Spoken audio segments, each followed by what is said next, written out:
Hello, everyone, and welcome back to the Aspiring Adult Podcast. My name is Alexandra Hayek, and I'm your host. Today we have Sierra. Sierra and I met at SoulCycle, Mhm. and so yeah, we go to a lot of the same classes. But Sierra, do you want to introduce yourself? Yeah, hi. Super excited to be here. Like I said, my name's Sierra. I'm 25 years old and I currently work in the journalism industry and yeah, just trying to be an adult kind of. Aren't we all? Yeah. So yeah, so you just mentioned that you work in the journalism industry. Can you talk to us a little bit about how you decided to be in this field and that you wanted to do all of this and what you do in general? Yeah, for sure. So I would say as a kid, I was always a super avid reader and things like that. And then when I was kind of middle school, high school age, I did a lot of just personal writing, like journaling, poems, things like that, like small stories. So a lot more creative writing. And I didn't really know that I wanted that to be necessarily a career. It was just something that I enjoyed doing. And then I took a creative writing class my senior year of high school and really enjoyed it. And didn't necessarily know again that that was what I wanted to actually do in life. I really didn't know what I wanted to do in life basically at all. I only knew what I didn't want to do, which was I knew I didn't want to be a doctor and I didn't want to be a lawyer. So I knew I could rule out like those long school year kind of jobs. But that was basically it. I knew I didn't really want to do anything with science or math or anything like that because that was never my strong suit. I did a lot of theater growing up, but I also knew I didn't necessarily want to do that professionally because of how, crazy and difficult things like that is. So I really didn't know what I wanted to do. And I didn't really know where I wanted to go to college or if I wanted to go to college because my mom and that family are actually all kind of from like Canada and went to high school in Canada. And so she didn't really know like what a good SAT score was or like that kind of stuff. And so we never really had like those strong college ties. I feel like a lot of people in Texas do, like how so many people want to go to A&M or UT or U of H. We never really had any of that because we're not from here. So I really had no idea what I wanted to do. And the only thing I did know was that if I was going to college, I wanted to go to college in Austin because I didn't necessarily want to stay in Texas, but I wanted somewhere that was at least a little more like fun, liberal kind of a scene. And so I originally was going to apply to UT. And then I remember my mom was like, "Well, what if you don't get in?" And I cried because I was like, "Why would you say that to me?" But it was a valid question. So then we decided let's look at schools outside of UT that are also in Austin. And so that's how we found St. Edward's University, which is where I ended up going to school. And because I still didn't really know what I wanted to do, I said, let me just major in communication because every business usually needs a communication person. So I said, let's just do that. So I majored in communication, and my suite mate at the time was also a communication major. So we had a lot of the same classes together. And she had ended up going to the first newspaper meeting of that first semester. And she came back and she was like, it was so fun. I loved it. You should come. And I was like, no thanks. That sounds scary. I don't know about that. But she finally convinced me to come to the budget meeting the second semester of my freshman year of college. And I went and I kind of sat there and absorbed everything. And I picked up my first story and wrote it. And I absolutely fell in love with it. I fell in love with editorial writing, opinion writing, life and arts writing. And I was basically hooked. And then an editor at the time asked me to come on as a viewpoints or an opinion editor with her my sophomore year. And that was basically where I decided that I loved journalism and wanted to do it as a career. So then I was on the paper all 3.5 years of college. I did internships at magazines. And then I finally got hired at the place I work now, which is Community Impact, which is a local Texas newspaper. And I was able to get that job after some time off between graduation and COVID because I graduated right in the middle of COVID, which was super fun. And Yeah. yeah, that's kind of that was a long story, but I love words. So I love obviously that. I love that. And yeah, I also majored in communications. love. And yeah, that was kind of like I kind of had the same idea as you in the sense that I was like, okay, I know that I don't want to do anything that's sciencey. And then I knew that I wanted to go into entertainment, but I was like, okay, like which way? And then communications was like not being like an arts major, but the closest thing I could get to that, if Yeah, that makes it's a sense. great catch-all for things Yeah, like that. exactly. So I was like, okay, this is the one. And then I loved it. So yeah, that's and what I love that you said is that you kind of just randomly or were kind of hesitant of joining this club, right? And then it kind of led to this new passion that you found for yourself and ultimately your job. So I wanted to ask you, what is a thing that has most surprised you about this stage of your life in your 20s? Mhm. Yeah, no, it is crazy to think about that if I had never gone to that first meeting, like maybe like life would be completely and totally different. And I think that is probably the thing that surprised me maybe the most being in my 20s is just how those small decisions can really have that butterfly effect. So like deciding to go to that first meeting and actually like raising my hand and taking a story if I had never done that and taken it in that particular section, like maybe that editor wouldn't have noticed me or during COVID because it was my second semester of junior year that like the pandemic kind of like exploded everywhere. And so I made the decision to finish out college at home online because I was graduating a semester early. So I only had one semester left to do, and it was only a couple of classes. So I decided to stay home and save money that way. And so I think too, like things that could have been different if I had decided to like try to live in Austin instead of staying in Houston. Like I might still live in Austin if that had happened. Like because I stayed in Houston, I ended up looking for jobs and finding an apartment in Houston. So, and that's the whole butterfly effect of I wouldn't have met a lot of the people that I know now. I probably would never have gone to Soul Cycle in Houston, you know what I mean? So it creates this ripple effect. So I think that plays into the idea of doing things that might seem scary because it really could change your entire life. I was so nervous to go to that first meeting because I was like, I've never written journalistically before. I don't know what I'm doing. Like I have no idea, like they're gonna laugh at me, like all these things that didn't actually end up happening. And it, made me keep coming back every week and it made me pick up a journalism minor and, you know, decide that that's what I wanted to do in life. And so it is crazy just thinking about those tiny decisions that end up having that big effect on your life. Yeah, 100%. Would you say that because like now you've seen how these decisions can like impact your life, or would you say it makes you more prone to like taking risks or the opposite? Um, yeah, I don't know, like what you felt if that was any kind of if you felt any kind of shift after like realizing all these things, you know? Yeah, it's definitely, I would say it definitely does make me think of kind of everything is you can kind of look at a lot of things as more of instead of a pro and con situation, more of like a pro situation.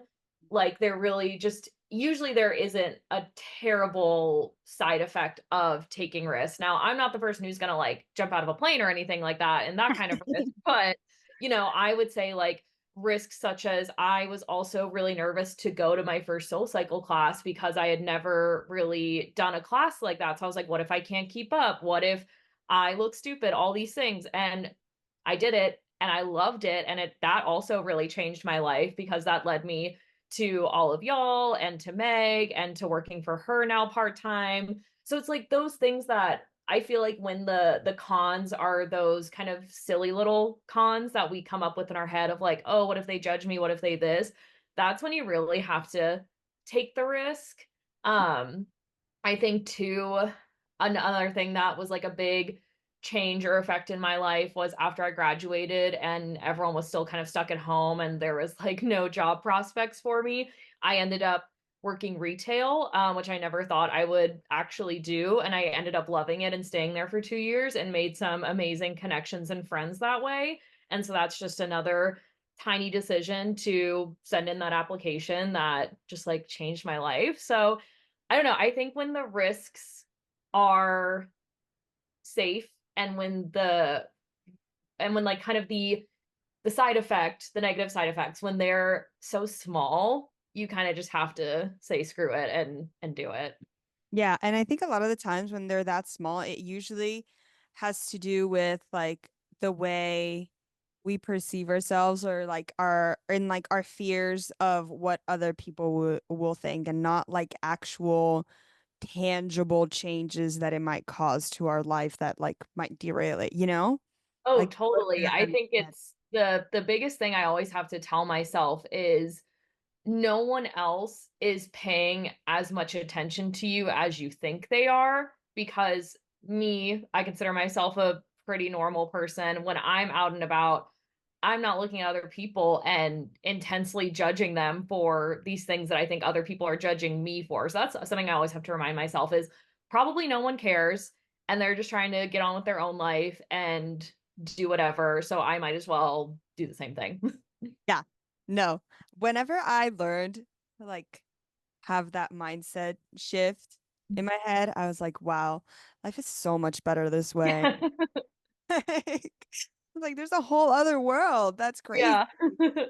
Um, but so we've been talking about like all the changes that you've gone through and how you've grown. So I wanted to ask you, how do you think that younger Sierra imagined herself, and how is that different or similar? And what would she like think about you now? Oh Because gosh. you're doing a bunch of cool stuff.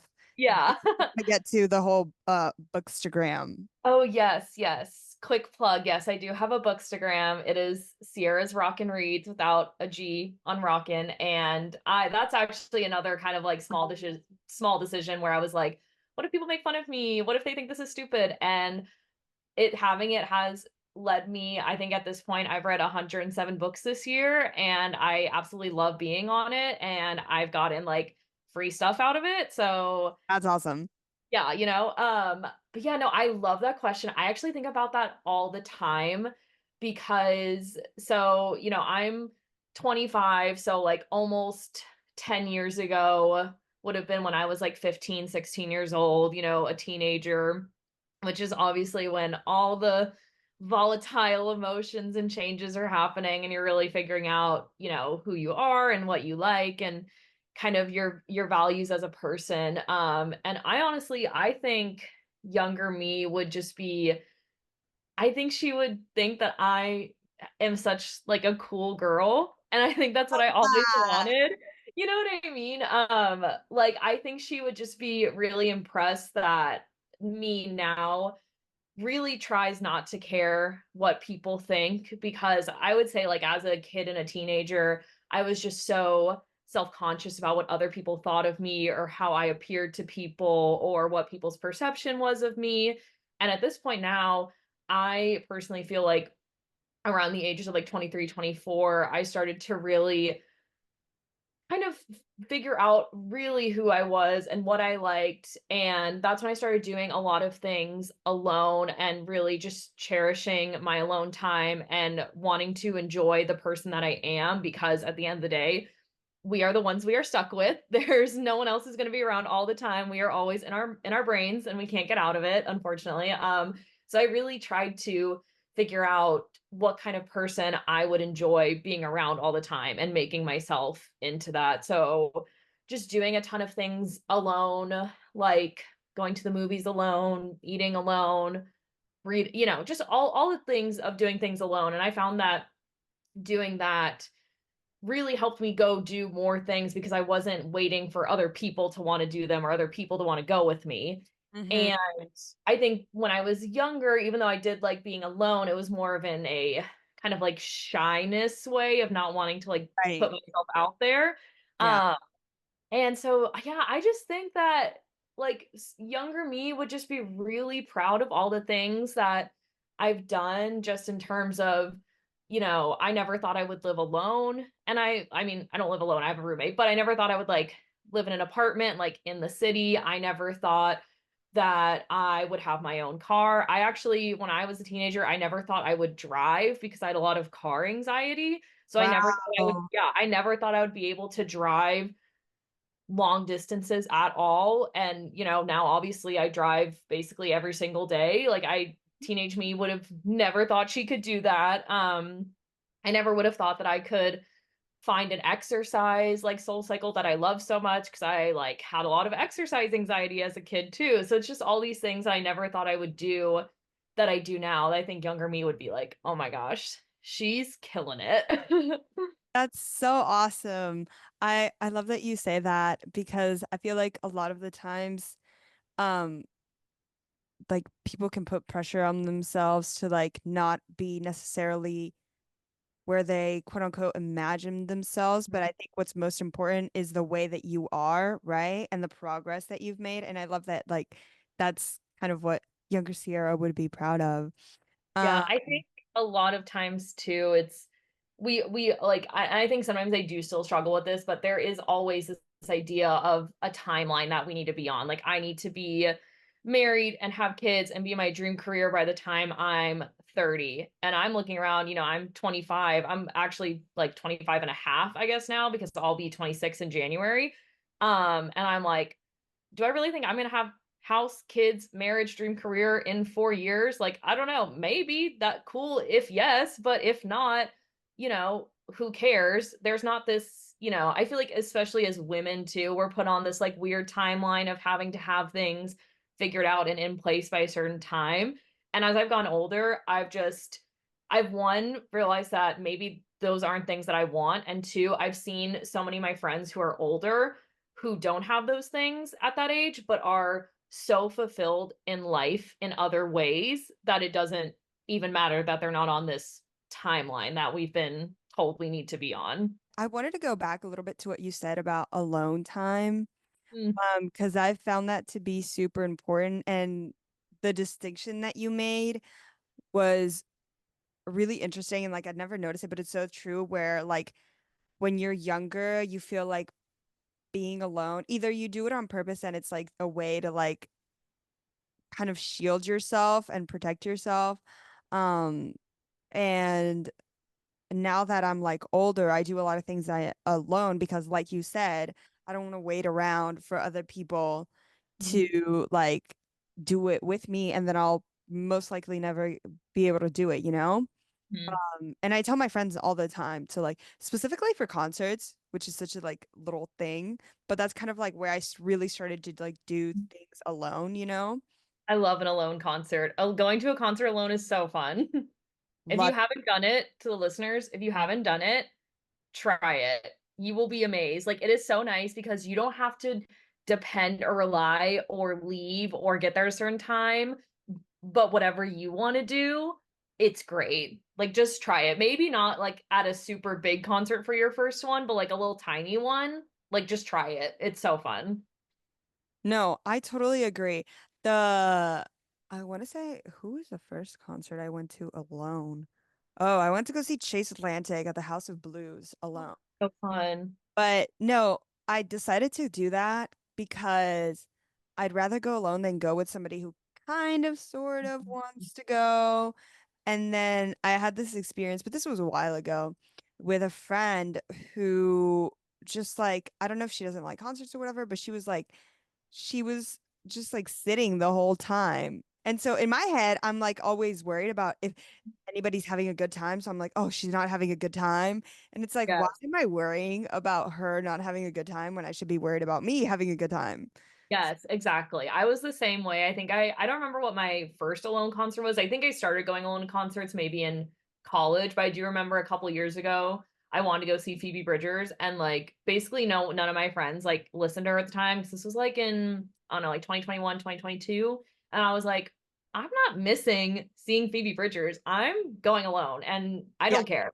Like, and I'm gonna Uber there alone and Uber home alone. And obviously I'll tell people when I'm home safe and all those things. But I'm not missing out on like a once in a lifetime experience just because, oh, I won't have anyone to talk to. You can make so many friends That's at also concerts true. too when you're alone. Like it's so easy because you obviously all have one common interest, the person playing. So Yeah. No, I totally agree. It's the best. yeah. Um, so here, my next question for you, or actually, you know what? I want to talk about the Bookstagram and Yes. kind of how Okay, you great. got started on that and all of just, yeah, just let us know more. I mean, I've been following, obviously, but Yes. the listener may not know, so Oh my please. gosh, I'm about to nerd out. This is so exciting. Yeah, so my Bookstagram, I started it at the beginning of this year, but for context, as a kid, I was like the biggest reader. Like my family will tell you that. Like anyone who knew me, like will tell you I was always reading. I always had a book in my hand. My grandma taught me to read at like a super young age. Like I think I was reading in like coherently at like 3 or 4 years old. Like I What? know, crazy. I also, side note, I also never crawled. I just got up and walked at like 8 months old. So clearly like something crazy was going on in my developmental Oh, you're like a, brain. you're a genius. I know, right? So I started reading at a super young age and then I quickly fell in love with it. And I was that kid that like I would read at the dinner table. I would read in the bathtub. I would sit in the shopping cart with my grandma going to Walmart and I would read a book. Like they would have to, I would get in trouble for reading in places when I was supposed to be like eating or paying attention or doing something else. You know what I mean? Like I always had a book with me just all the time. And that I would say that continued like through elementary school, middle school, high school. College, I think, is when I kind of fell out of it just because I was just really busy in college, especially like doing the newspaper took up just a lot of my time. And I did a lot of other like extra activities in college as well. So I was just really busy all the time. So I kind of fell out of it. And then I would say like pandemic, obviously it kind of picked up, but when I really started to get into it and really treating it as an active hobby, I would say was at kind of the middle of last year. I like logged back into my Goodreads account for the first time in a while. And I was like, oh, I need to set like a reading challenge. So I set like a reading goal of 50 books, I think, for that year.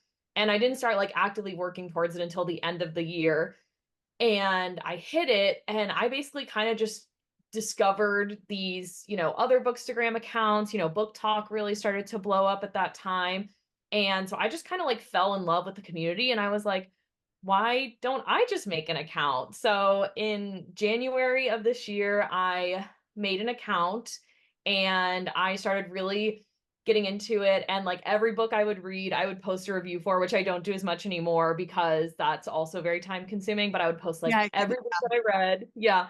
And I remember too, I did the Barnes and Noble challenge for my I birthday. saw that. Yeah, that Yes, was which so if fun. you've never seen it or if you've never done it, it's very fun. It's basically like you get like 3 or 4 minutes to look around the Barnes and Noble, and then you either get like a minute, minute and a half, 2 minutes to grab as many books as you can, and the person with you will like buy them for you. So my mom bought them for me as my birthday present. I think I snagged like 11 books or something like that, and it was the most Yeah. stressful thing ever, but it was so much fun.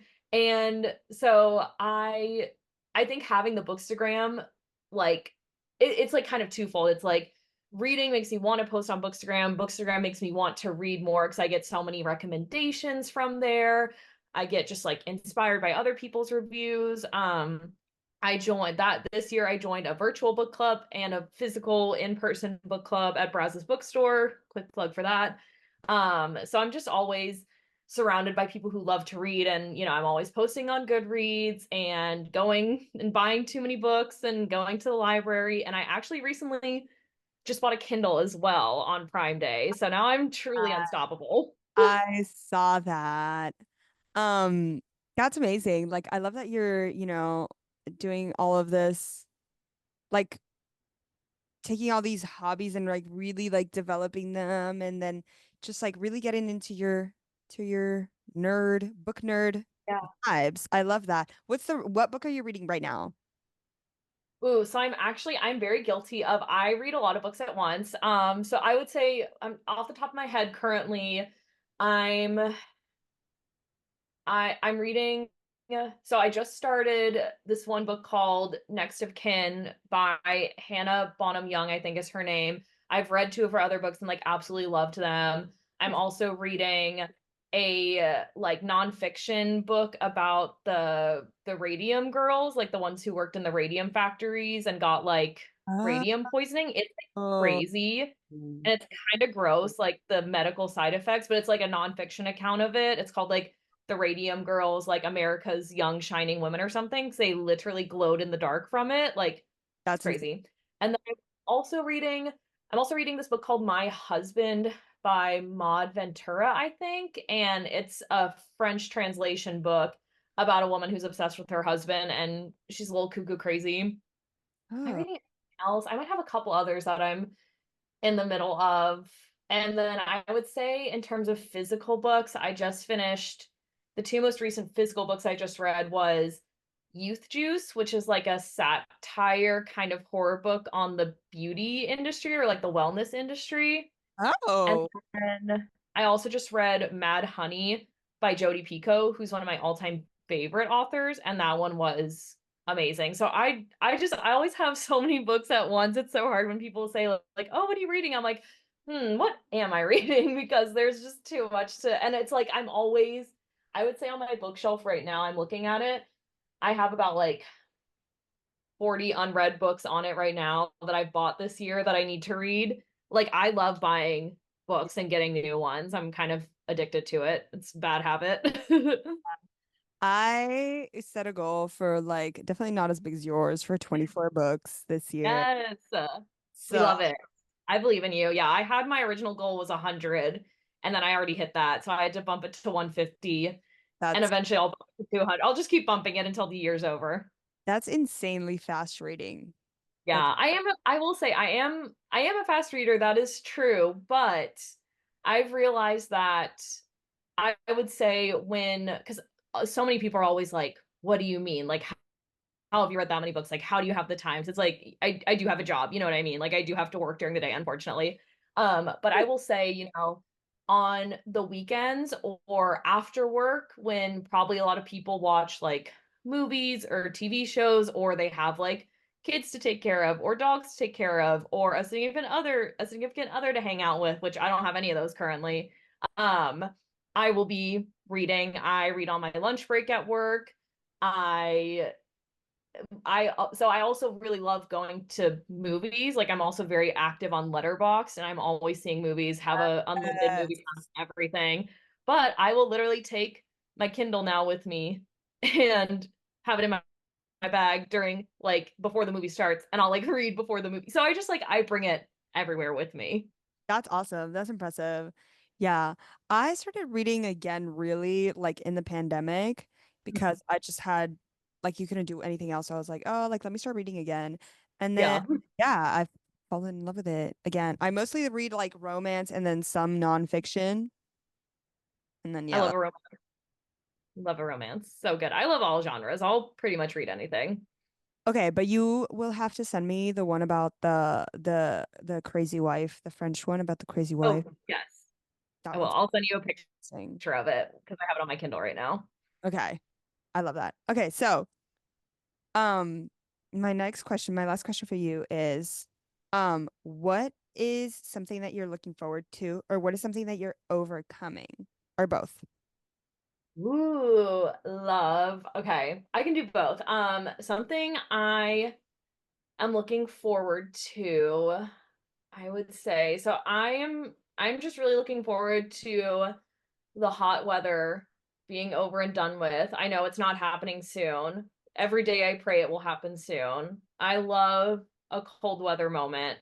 So I'm Hmm, just really looking forward to it being like September, October, November. I love like fall holidays, Halloween, Thanksgiving, right, Christmas, things like that. My right, birthday's right. winter time, so I'm kind of biased. I have ACL to look forward to in October. So I'm just looking forward to like doing Yeah. those things and it not being 100 degrees outside and me not sweating. And then something I feel like I over have overcome recently or I'm in the process. So I this year I made the decision to start doing therapy and start taking medication for my anxiety.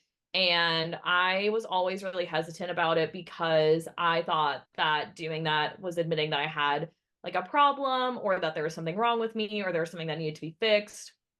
But I've actually found it has been a complete game changer in terms of my anxiety and stuff like that. And so that's been something I've really been working on. And that also it really, I would say, like, I don't want to say saved my life because that's a little dramatic, but I will say it really helped when I ended up going through a breakup in February this year. Because I think if I didn't have those tools, it would have been like so much worse. And I'm honestly still kind of like, it's not as bad as it was. It's been about like 5 months since it happened, but it was definitely like a day by day process for a long time. And even now, like some things still pop up, but just having those, tools in my toolbox and then also like my friends and the communities around me and my family have just been like such a good support with that. And so I've been starting to feel like that's truly been like, we've overcome that, which is just so exciting. And just liking being single now. So it's being Yeah. single is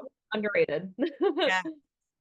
I love that you said that, you're kind of like overcoming that mentality of like admitting that something's wrong with you, right?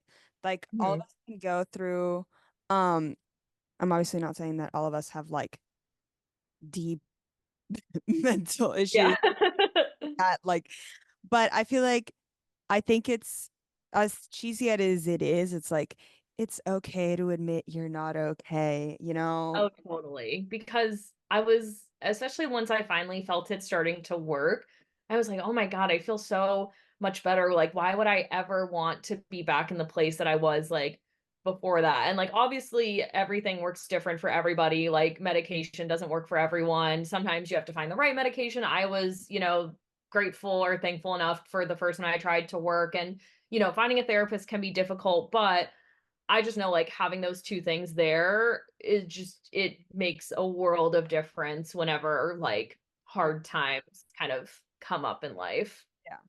And like, why wouldn't you want to, take advantage of those resources? Like, if you can make your life easier or not, I mean, you know what I mean? Like, if you can Yes. find something that's going to support you and be able to make you live your life to your fullest, like, why would you deny yourself that just because you Yeah. think like it makes you quote unquote look weak or something or like Yeah. not normal, whatever that Exactly. means. Yeah. I didn't want to like admit that because to me admitting felt like I was going to struggle with it for my whole life, but Mm, it's like yeah. I mean admitting it or not, like obviously it is something like my brain's just not going to magically fix itself one day. Like that's not how like mental health, that's not how like mental disorders work. It's kind of always there. So might as well admit it and get better, which is what has been happening for me this year. That's awesome. I love that. And I love that you said that you're looking forward to the cold weather. I feel like most people don't. But I'm from up north. I was born in New York.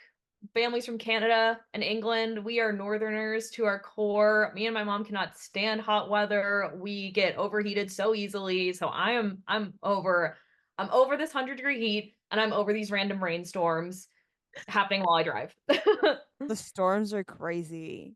Crazy. It's raining right now. I know. I was about to say this whole week it's supposed to rain and I'm over it. I'm done with it. No, I get it. I'm also not about the rain. All right, Sierra. So is there anything else that you want to add before we wrap up? Or Ooh, anything you want to say? yes, I will. So I'll plug. Follow me on my Bookstagram, Sierra's Rockin' Reads with no G. You can follow my normal Instagram, which is just my first and last name. And I'll plug too. You should also follow Create Your Fate because that is what I do PR for, and that's just amazing. So you should follow all those, and you should obviously follow Alex, and you should listen to all the episodes of her podcast because she's awesome. And yeah, that's it. Thank you so much for having me. This was so much fun. Thanks for being on here. Of course. Um, yeah, okay. So thanks everyone for listening. You can listen to this wherever, I mean, I keep saying wherever you get your podcast, but really it's Spotify, Apple, or YouTube. And if that's there's somewhere else, it's not on there. Um, so thanks everyone for listening, and then follow our Instagram at Aspiring Adult Podcast, and then the TikTok at Aspiring Adult Pod. Now that I need to make more videos. So yeah, and I'll see you guys in the next one. Bye.